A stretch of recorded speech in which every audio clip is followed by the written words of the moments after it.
L'unique. Chapitre 20. Le désastre.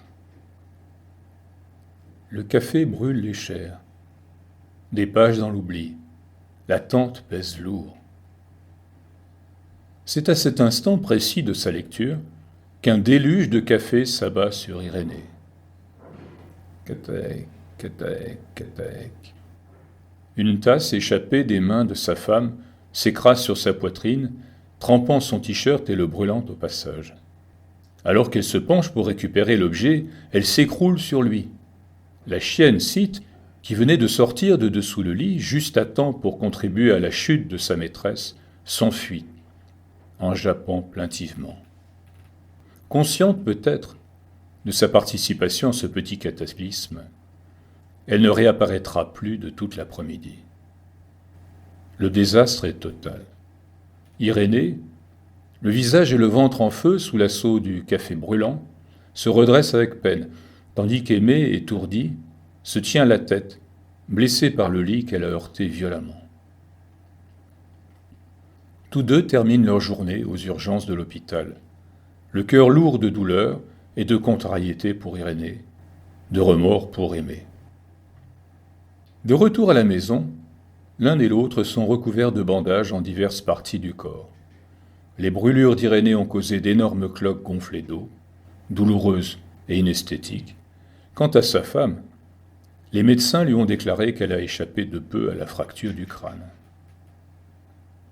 Ce n'est que 2 jours plus tard qu'Irénée rouvre son livre, impatient et plein d'attente. Il s'aperçoit alors, consterné, qu'une dizaine de pages sont devenues totalement illisibles, ruinées par le café.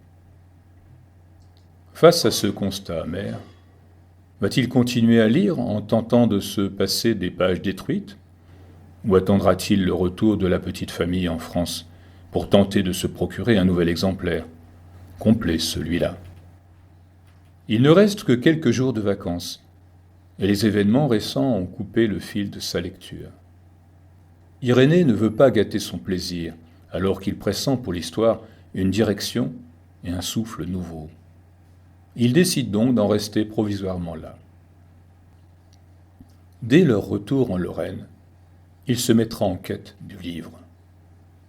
Même si celui-ci n'est plus édité, l'un des bouquinistes, où il s'approvisionne fréquemment, parviendra bien à le lui retrouver. Ce soir-là, Aimée, épuisée par les événements de la journée, partie se coucher à la fin du repas, aperçoit sur la table de nuit d'Irénée son carnet embarqué, ouvert sur un poème incomplet. L'homme qui brûle, qui hurle, dans le grincement du métal broyé, dans la vapeur et les poisons cachés. 3 lignes où rien n'est écrit.